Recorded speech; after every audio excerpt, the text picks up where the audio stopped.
Hello friends, நீங்கள் இன்னைக்கு வந்து என்னோட பர்த்டே. ஸோ இன்றைக்கி என்னென்னலாம் இன்றைக்கி ஸ்பெஷல் என்ன அப்படிங்கிறது தான் நம்ம இந்த வீடியோவில் பார்க்க போகிறோம். ஸோ இப்போ தான் எந்திரிச்சிருக்கேன், இன்னும் ஃபேஸ் வாஷ் கூட பண்ணலை.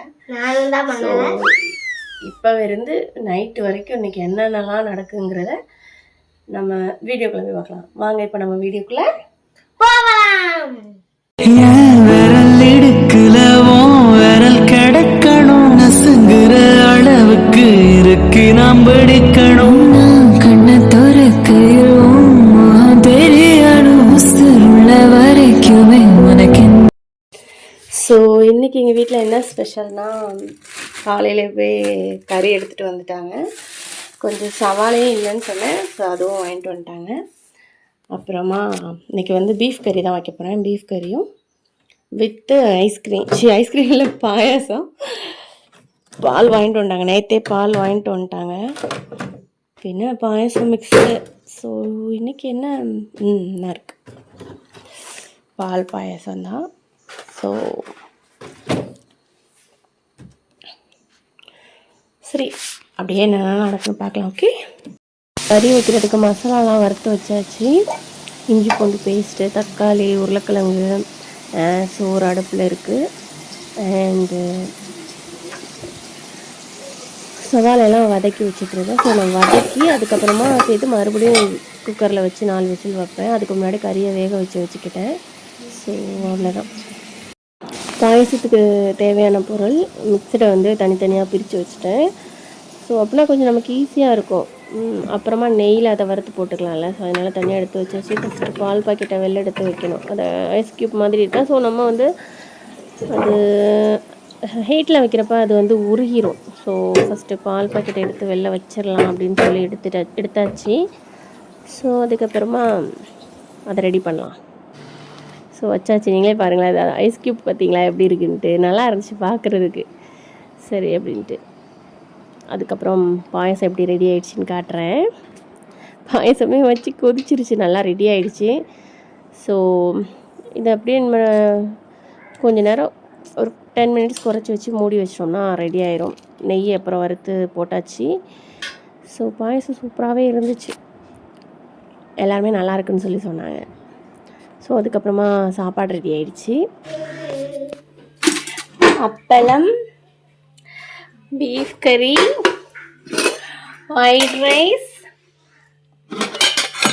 ரசம் அண்ட் பாயாசம். பாயாசம் கொஞ்சம் கட்டி ஆயிடுச்சு. ஸோ இன்னும் கொஞ்சம் பால் சேர்த்து கரெக்ட் ஆகிடும். கொஞ்சம் பேர் கொடுத்துட்டேன், ஃபுல்லாக இருந்துச்சு, கொடுத்து முடிச்சாச்சு. ஸோ டுடே ஸ்பெஷல் இதுதான். Hi friends. ஸோ இன்றைக்கி டுடே ட்ரெஸ் இதான். ஃபுல்லாக தெரியுதான்னு தெரியல, ஃபுல்லாக காமிக்க முடியுதான்னு பார்க்குறேன். தண்ணி ஆயிடுச்சு, வெளியில் போயிட்டு வந்தேன்னா. ஸோ மழை வேறு இங்கே நல்லா பெய்யுது. கோயிலுக்கு போகிற பிளானிங் சொதப்பி விட்டுருச்சு. நல்ல மழை எங்கேருந்து தான் வந்துச்சுன்னு தெரில, அப்படியே ஒரு மழை பெஞ்சிட்டு. ஸோ டுடே இப்படி தான் போச்சு. ஸோ இன்னும் டைம் இருக்குது. ஸோ முடிஞ்ச அளவுக்கு இன்னும் என்ன நடக்குங்கிறத காட்டுறேன். ஓகேங்களா? டேட்டா bye bye, see you. Hi friends, எதுக்காக இந்த வீடியோ அப்படின்னா, ஸோ இந்த வருஷம் பர்த்டேக்கு வந்து புதுசாக நம்ம யூடியூப்பில் நிறைய உறவுகள் நமக்கு கிடச்சிருக்காங்க.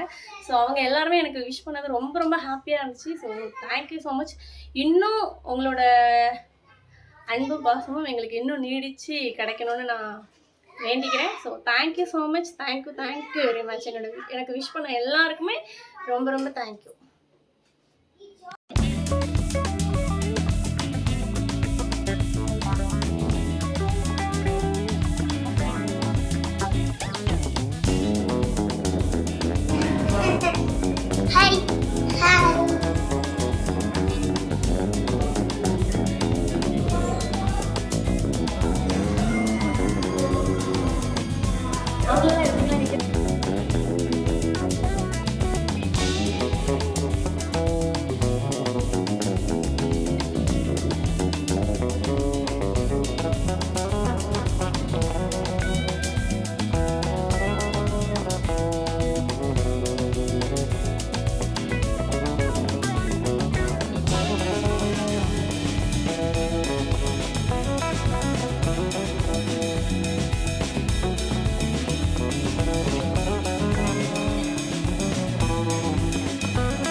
உங்கள் பிளேட்டில் எவ்வளோ ஆடம் இருக்குது இதுலேருந்து எப்படி சாப்பிட்றீங்க என் பிளேட்டில் பாருங்கள் எல்லாமே இருக்குது